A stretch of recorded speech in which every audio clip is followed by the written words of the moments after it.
우리가 불자가 무엇이냐 하면 그냥 착한 일을 하는 사람이다. 이것이 불교라는 거예요. 간단하지요? 제가 상자를 좀 일찍 두어서 한 40이 좀 넘어서 상자를 두었는데, 이 상자 스님들이 이제 공부를 하면서 이제 각 절에 다니면서 큰 스님들 친견하면서 법을 물어요. 어떻게 하면 중지를 잘하겠습니까? 라고 이렇게 물어요. 저는 스승 될 준비도 돼 있지도 않고 어른이 될 준비도 돼 있지 않는데, 이 거룩한 스님들이 가사장승을 수하고 이제 처음 이제 스님 되신 분들이 공부하는 학연 스님들이 와서 그렇게 물어요. 그래서 너무 당혹스럽더라고요. 왜냐하면 준비가 안 돼 있어요. 그래서 어떻게 하면 중지를 잘할 수 있겠습니까? 이렇게 물어서 그냥 얼핏 나온 말로 중은 착하게 살면 된다. 일반 사람보다 조금만 더 착한 마음 내면서 살면 된다. 그러니까 요새 학연 스님들이 당돌한 학연 스님들이 많아서 바로 질문이 들어옵니다. 스님, 해능 스님께서 불사선 불사가라고 그랬는데 왜 착하게 살으라고 합니까? 착한 것도 취하지 말고 나쁜 것도 취하지 말라고 했는데 왜 착한 걸 취하라고 하십니까? 라고 이렇게 물어요. 그렇게 착한 일 하다 보면 불사선 불사학 된다. 이렇게 내가 이야기를 한 적이 있습니다. 우리 불자들의 깨달음이 어디에 있느냐라는 것은 이렇게 착한 생각과 착한 행동을 하게 되면 깨달아진다라는 거예요. 여러분은 거룩한 부처님을 믿고 귀의를 합니까?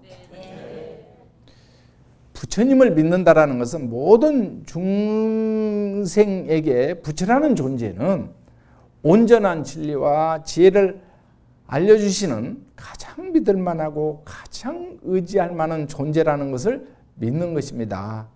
여러분, 부처님을 믿습니까? 네.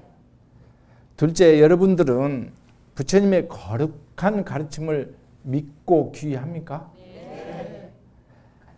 이렇게 부처님의 가르침에 귀의한다는 뜻은 부처님 가르침이 우리를 고통으로 해방시켜줄 진정한 보호처라는 것을 믿는 것입니다. 세상에 다른 가르침도 많지만 이 길이 진실되고 정직하고 완전한 가르침인 것을 믿는 것입니다. 그리고 그 가르침을 따라서 살아가겠다라는 뜻입니다. 끊임없이 우리 내면의 지혜를 개발해 가겠다라는 의지인 것입니다. 여러분 믿습니까? 네.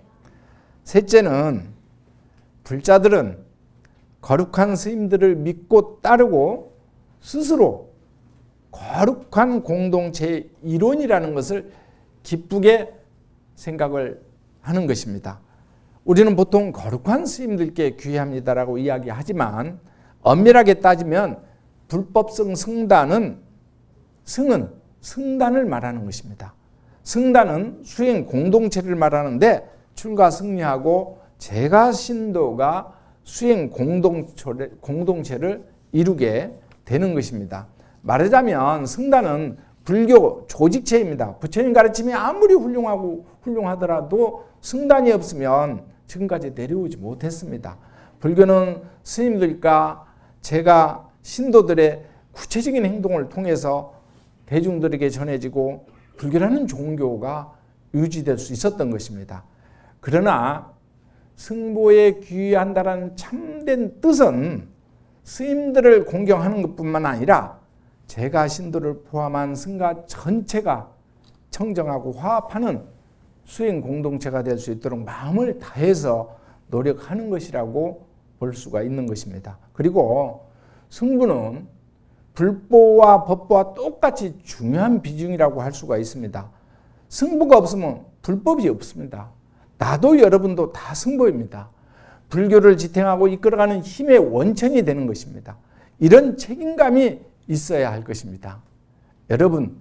여러분들이 선택한 이 길이 가장 거룩한 길이고 인생에서 가장 잘 선택한 길이고 가장 아름다운 일이고 가장 행복한 길이라는 것을 여러분들 믿습니까? 네.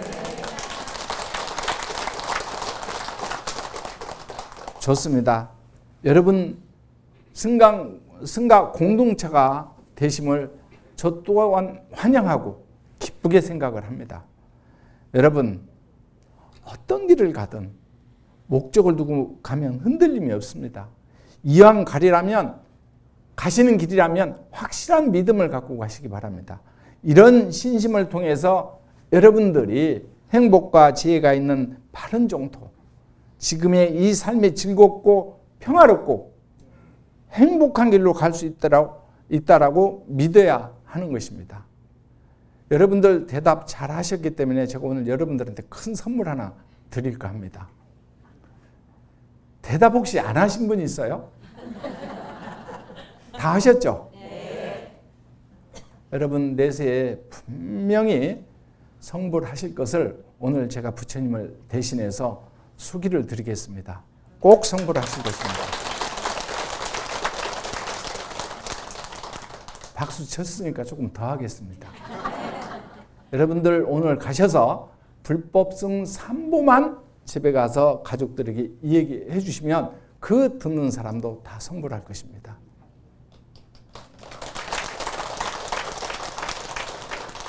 그리고 여러분들이 불법승 3보를 생각하면서 설거지하고 그 버린 물이 냇가로 강으로 바다로 흘러 들어가는데 그 물 스치는 모든 생명체가 다 성불할 것입니다.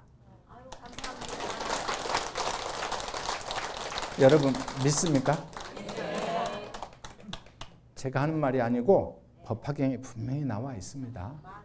법화경에서 가장 불교의 역적이라고 부처님에게 반대되는 대바다타도 다 성불의 수기를 하신 대목들이 나옵니다.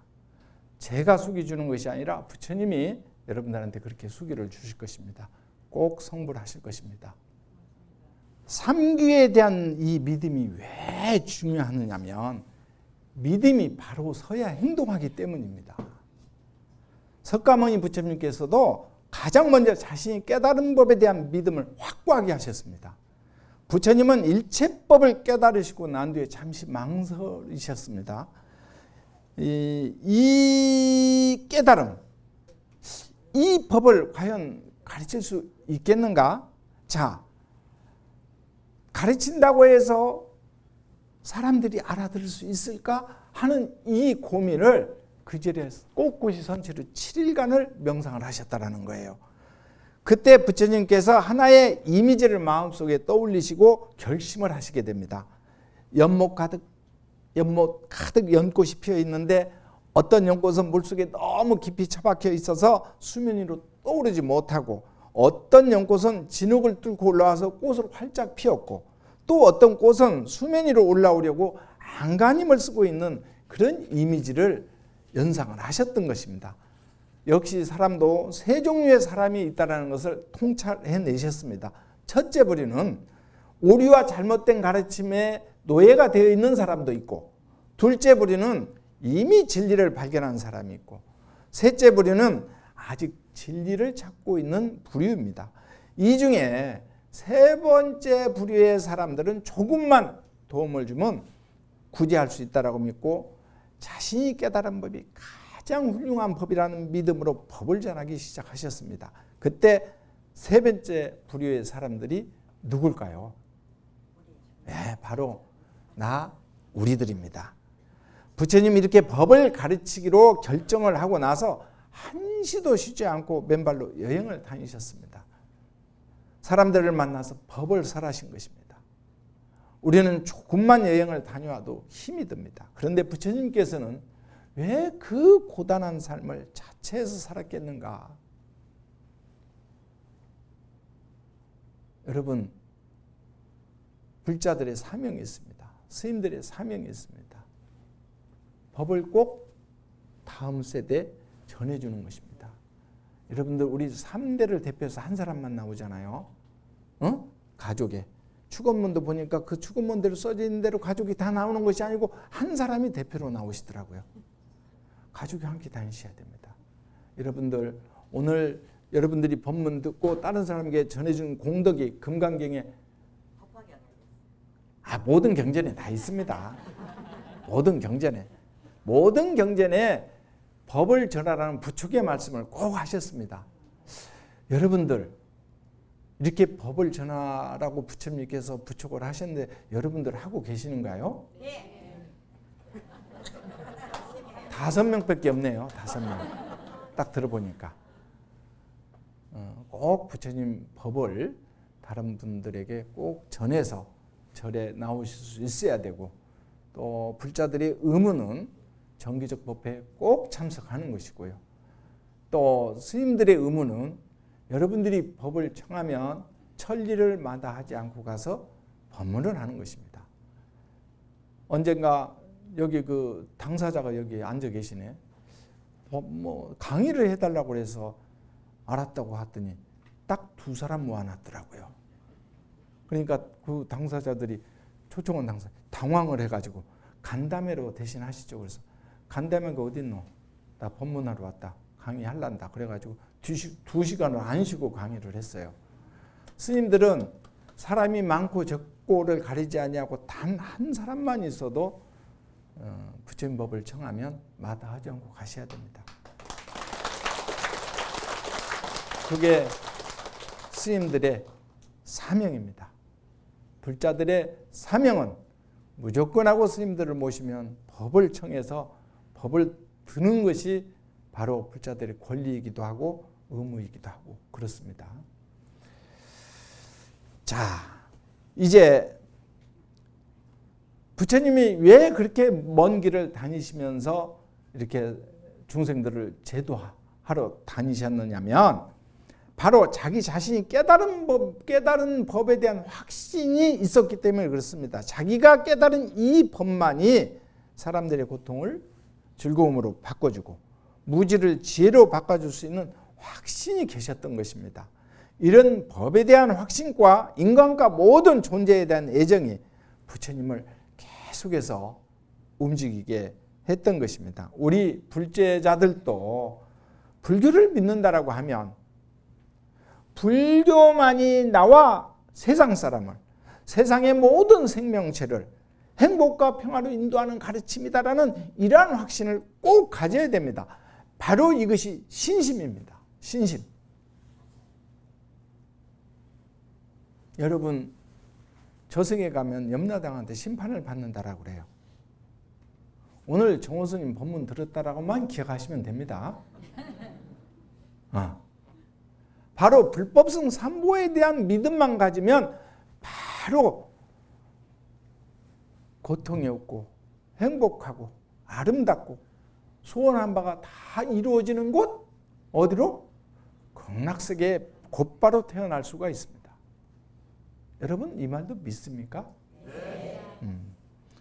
그래서 진정으로 바른 길을 일러주신 스승이기에 우리가 부처님을 믿고 그분의 가르침을 따르고 승단을 존경하고 승단의 일원이 되어서 불교를 떠받치는 기둥이 바로 우리들인 것입니다.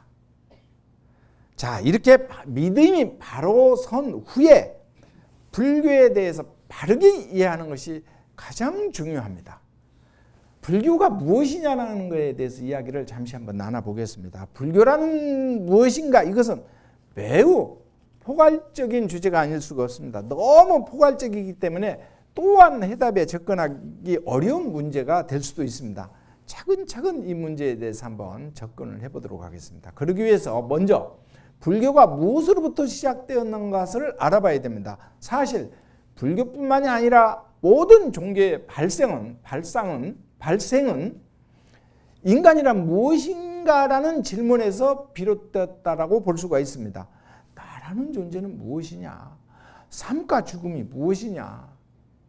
어떻게 살아가면 좋은 것이냐? 이런 원론적인 질문이 종교가 시작하고 역시 불교가 시작된 것이라고 생각을 합니다.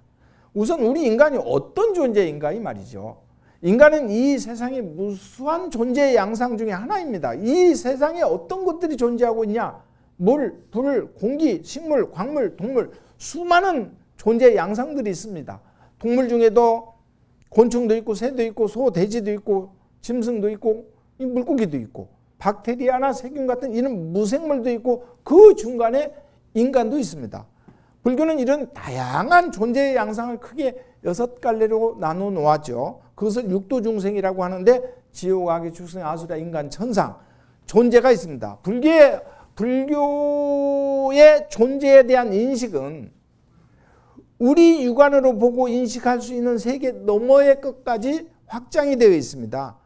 곤충은 우선 일단 우리가 알 수 있는 존재인 축생과 인간만 놓고 한번 비교를 해봅시다. 인간과 축생의 다른 점이 무엇이냐? 그것은 바로 인간이 고차원적인 생각, 인식, 마음을 가졌다라는 것입니다. 여기서 일단 우리가 알 수 있는 것은 인간이 이렇게 고차원적인 인식과 마음과 생각을 가지고 있는데 곤충은 생존하기 위해서 예민한 더듬이를 만들어서 진화를 해왔고 개는 코를, 독수리는 눈을, 박쥐는 눈을 이렇게 동물들은 각자 생존에 필요한 감각을 발달시켰습니다. 반면 인간은 고도로 예민한 마음, 인식, 생각이라는 이 정신적인 영역을 진화시키면서 생존을 해온 것입니다. 그런데 이 정신적 영역을 발달시킨 것이 인간에게 있어서는 커다란 장점이면서 동시에 가장 큰 고통의 원인이 되기도 한 것입니다. 이 정신 영역 속에서 자의식이 들어있다. 각자 자기 경험에서 비롯된 기여, 자기만의 성품, 자기만의 감정, 성향, 이성과 지성이 버무려 만든 자의식을 가지고 있다는 것이에요. 이 자의식이 인간에게는 고통의 원인이 된다. 우리는 우리 존재 자체를 이미 고통의 원인을 갖고 있는 것입니다. 다시 말씀드려서 몸은 태어나고 늙고 병들고 죽는 그 변화의 성향을 이미 간직하고 있다는 것입니다. 그리고 우리 마음은 근심, 번뇌가 있고 두려움이나 슬픔, 고독, 괴로운 기억과 이 고통의 상처 같은 것들로 꽉 차 있다라는 게예요. 육체적인 고통이야 뭐 의사들에게 상의하면 되는 것이고 우리는 다양한 정신적인 압박과 고통을 잊어버리려고 친구도 만나고 사랑도 나누고 뭐 춤도 추러 가고 술도 마시고 마약을 하고 도박이나 게임 같은 것도 하는 것입니다. 우리가 이런 일들을 뭐라고 불러요? 자기 스트레스 푸는 일이라고 말하고 있습니다. 왜 이런 것을 할 때 스트레스가 풀린다라고 생각이 될까요? 그 이유는 그 순간만큼은 자기 자신을 좀 잊어버릴 수 있기 때문에 그렇습니다. 자기 자의식에서 벗어날 때 인간은 비로소 자유로움을 느끼게 된다. 불교는 이런 인간고에 대한 해방을 위해서 설해진 가르침이다. 부처님은 인간에게 고차원적인 정신활동이 있다는 것이 괴로움인 것을 알았습니다. 생로병사에 별리고 이런 것들을 고통으로 느끼는 것은 인간의 정신인 것입니다. 분별하고 차별하면서 따지고 집착하고 괴로워하는 이 마음이 병통인 것을 알아차리신 것입니다. 그것은 바로 그 마음이 영성적인 마음이라고 하는데 부처님께서 이 마음이 평안을 얻을 수 있는 방법이 무엇인가 고민하다가 우리가 갖고 있는 이성과 감성이 활동하는 일상적인 마음 안에 이것과 또 다른 마음이 있다는 것을 알았습니다. 그것이 바로 영성적인 마음이라는 거예요. 그것을 불교에서는 불성이라고 하고 깨달음이라고도 하고 반야라고도 합니다. 여러분 깨달음이 뭘까요? 보통 불교에서 어떤 스님이 너무 권위적이라 그래서 신도분들한테도 함부로 하고 말도 조금 점잖지 못하게 하고는 점이 있어. 그래서 스님이 되면 바로 깨닫는 것인가? 그러면 수행을 해서 깨달음이라는 것이 무엇인가? 여러분들 혹시 깨달음을 무엇이라고 생각하시나요? 착하게 사는 것. 즐거움. 또 본인의 마음을 알아차리는 것. 또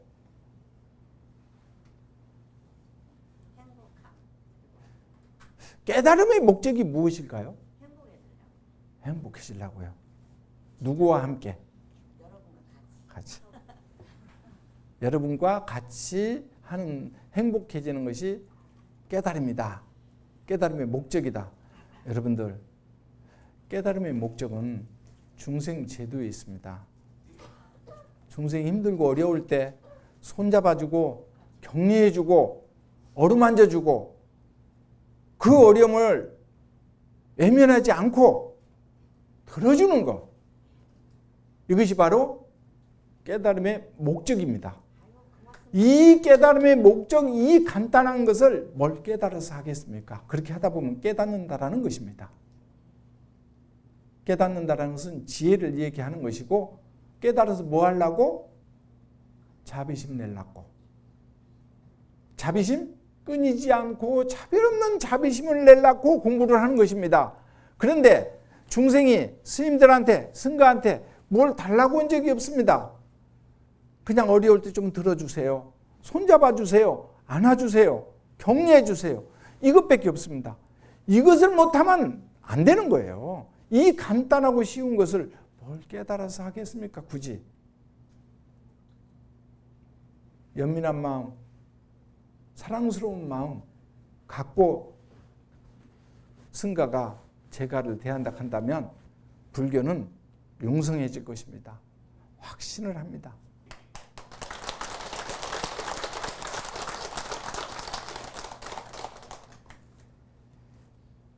그럼으로써 온갖 분별을 다 떠날 수가 있습니다. 차별이 없어집니다. 평화롭고 순수한 것들이 우리들 이런 영성적인 마음에 담겨져 있는데, 이 영성적인 마음이라는 것은 어려운 것을 결코 등 돌리지 않겠다라는 소원만 세우시면 됩니다. 여러분들, 모든 원의 첫 번째가 중생에게 다가 있다는 거 사홍서원에서 여러분들을 볼 수 있을 것입니다. 중생을 떠나서 스님들 존재하지 않습니다. 어떠한 깨달음도 존재하지 않습니다. 중생의 괴로움과 슬픔을 애면하고서는 불교가 애면해버리면 불교는 도태되고 말일 것입니다. 꼭 나의 기도도 뒤에 꼭 하나 붙여주십시오. 나와 인연 있는 모든 이가 다 행복해지기를. 우리 자식 잘되게 해주십시오. 우리 가정 잘되게 해주십시오. 여기에 멈추지 말고 꼭 한마디만 붙여주세요. 나와 인연 있는 모든 사람들이 다 행복해지고 이 우주가 다 평화롭기를.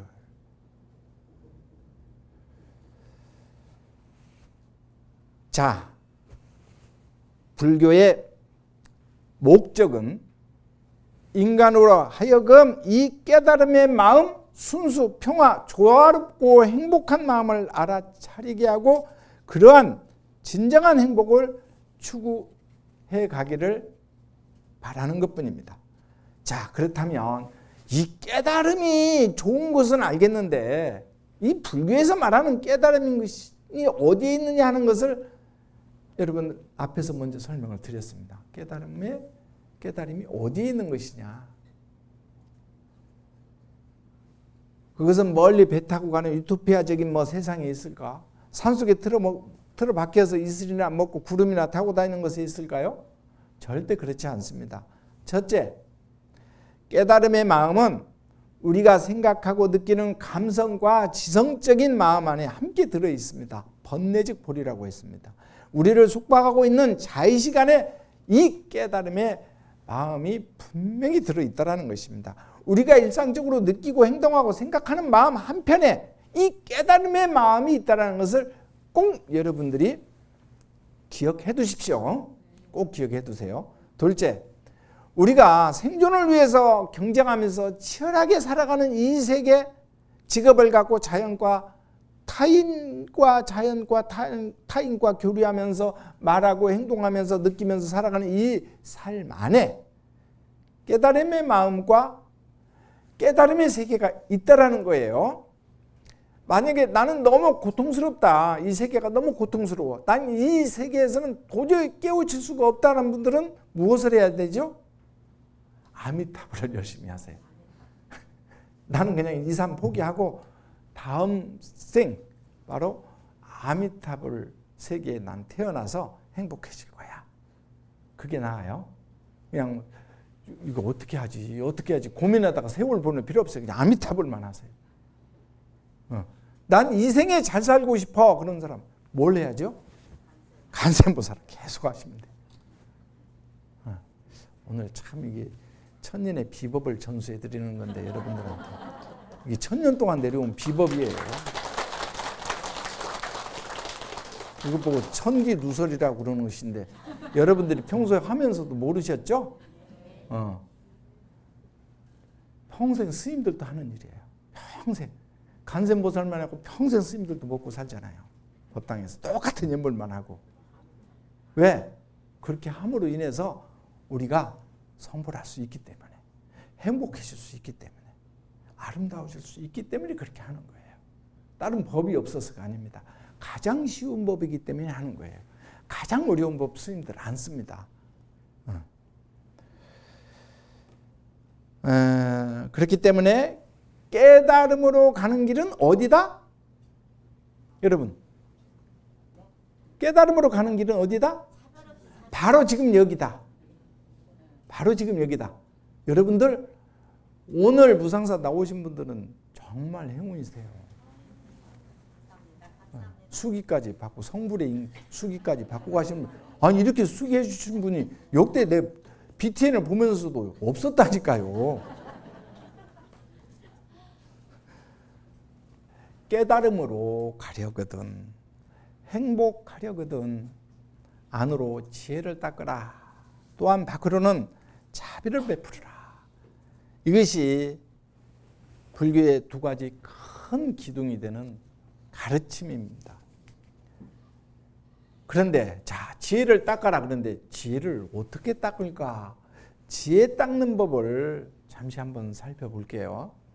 부처님께서 지혜를 얻는 방법으로 몇 가지 수행법을 알려주셨는데 몇 가지일까요?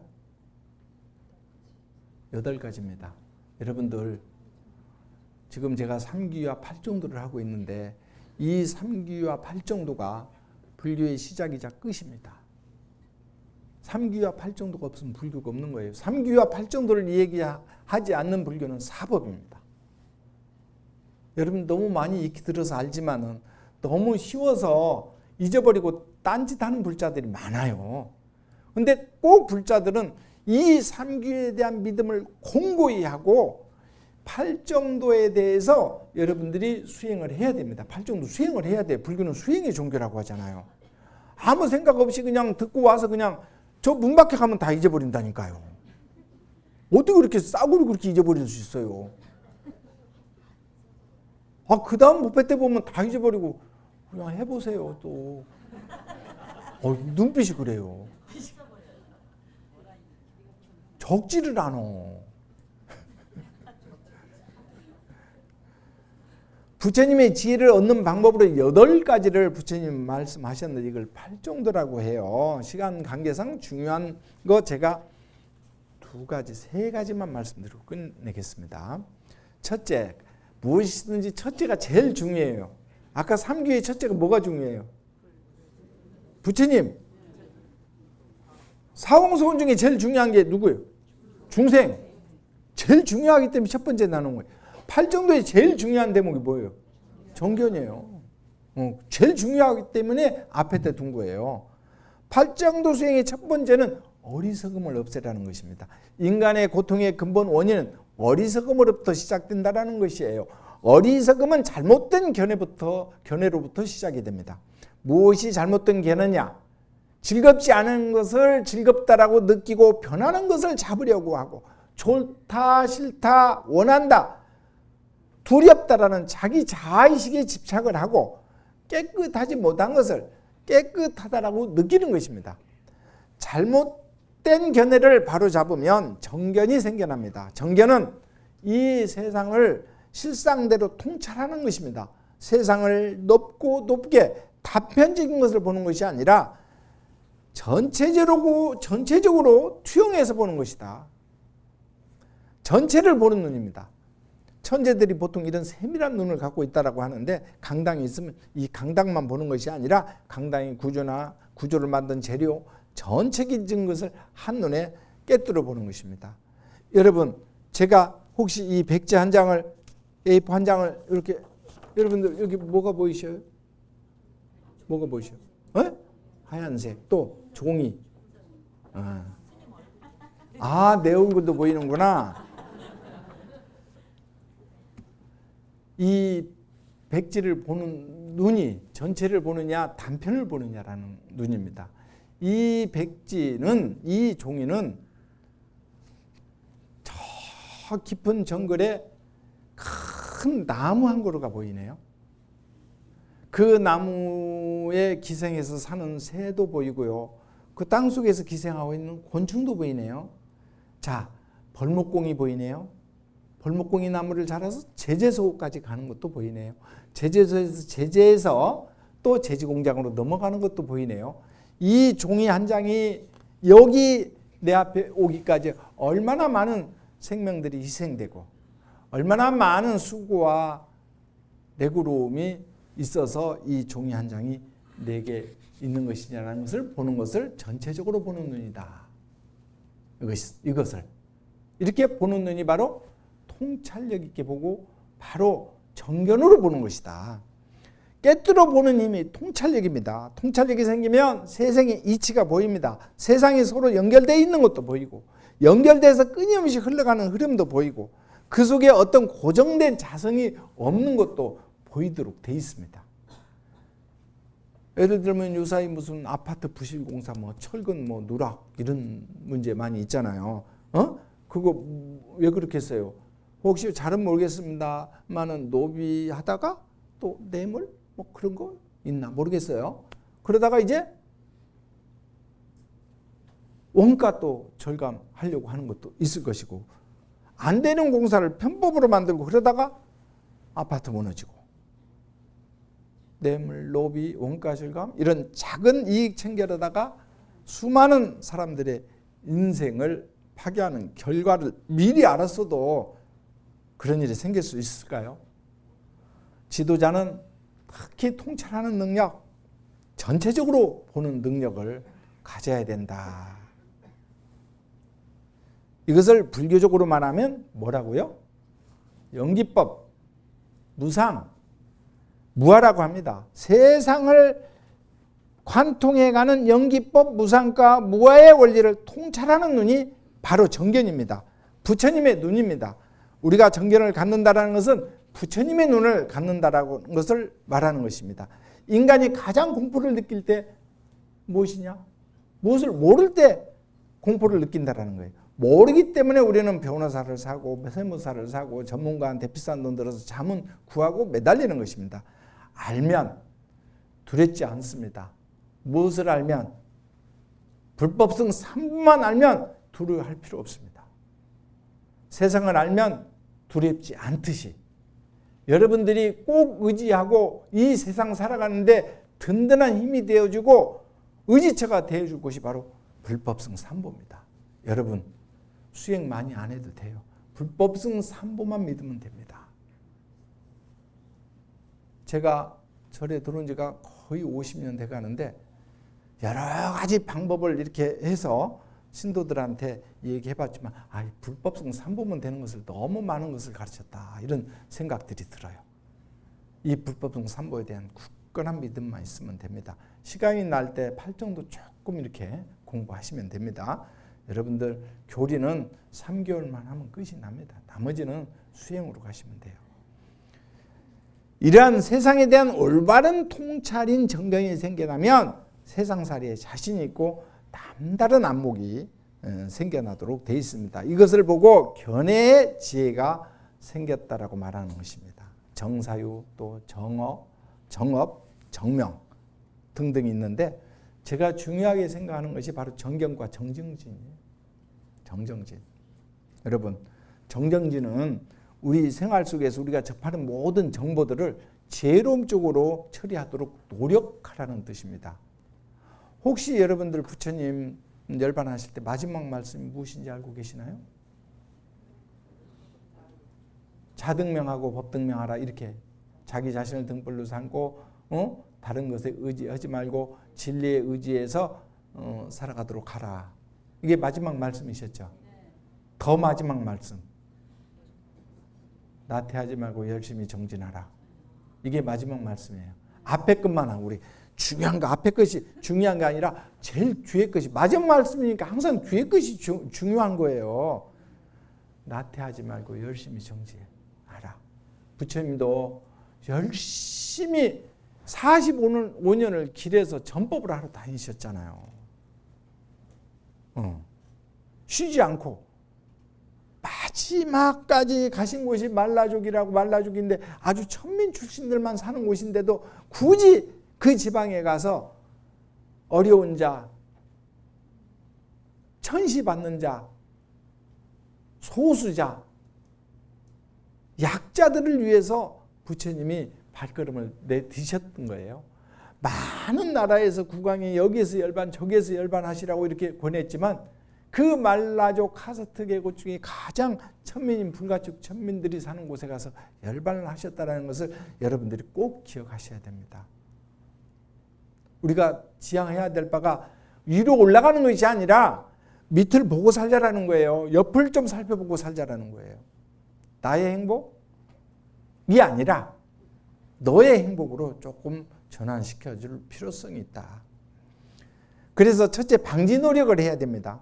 불건전한 생각이 들어오는 것을 방지하기 위해서 6가지 감각을 잘 다스려야 돼요. 보고 듣고 느끼고 하는 이 감각들을 잘 다스려야 된다. 둘째, 제거 노력을 해야 된다. 이미 일어난 사악하고 불건전한 생각들을 던져버리려는 의지를 키우는 이런 노력을 해야 되겠다. 셋째, 개발 노력을 해야 합니다.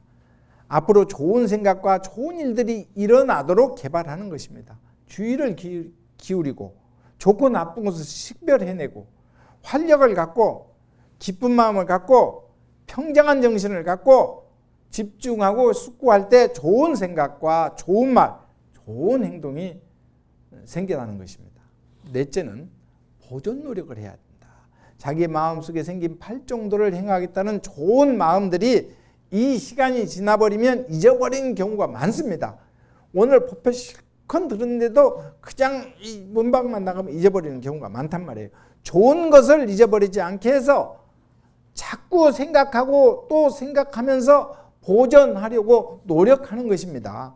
이렇게 법회에 참석하고 잠깐 시간이라도 여러분들이 경전을 읽고 참선을 하고 기도하고 명상하는 것이 여러분들의 마음의 힘을 꼭 길러줄 것입니다. 마지막으로 불교도는 무엇을 행한다? 자비를 행한다. 자는 여러분들 자비에 대해서 너무 많이 들어서 잘 아시죠?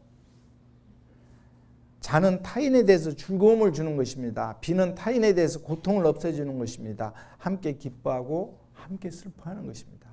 다시 말씀드리면 자기가 가진 시간, 힘, 물질, 마음, 재능 무엇이든지 타인들과 나누는 것입니다. 이게 쉬워 보여도 정말 어려운 일입니다. 그러기 위해서 남을 완전히 이해하고 공감하는 능력이, 동감하는 능력이 있어야 한다는 것입니다. 그 능력이 지혜를 닦다 보면 자연스럽게 배양되고 그 배양된 영성이 대단히 세련된 행동으로 여러분들 나오게 될 것입니다. 지혜가 있어야 자비가 나오고 자비가 있어야 지혜가 생겨납니다.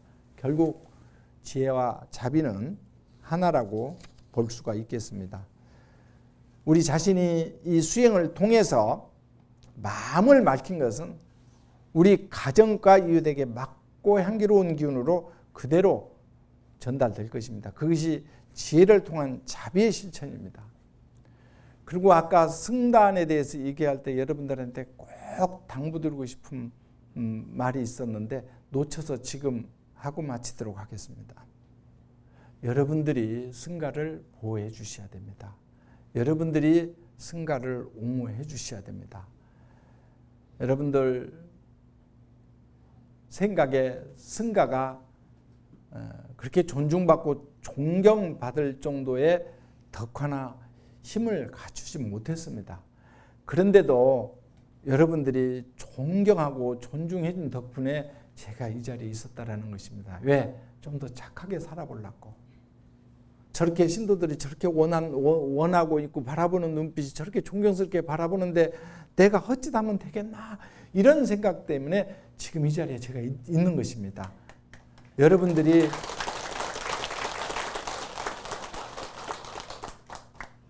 원하는 그런 승가의 상이 안 될지라도 꼭 밖에 나가서 요구하지 말고 어여쁘게 봐주시고 여러분들이 옹호 성중이 되어서 승가를 보호해 주십시오. 이 승가가 있어야만이 불교가 계속 이어지기 때문에 그렇습니다. 스님들도 아마 열심히 할 겁니다. 살아보니까 힘들더라고요. 혼자 사는 게. 살아본 사람만이 알아.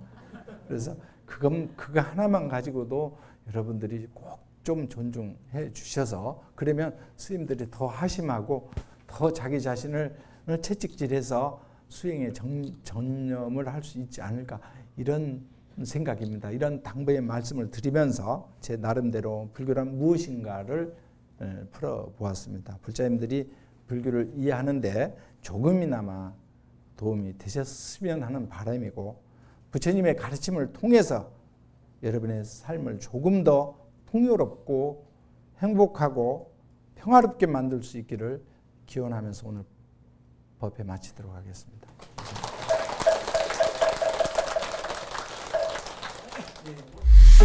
네.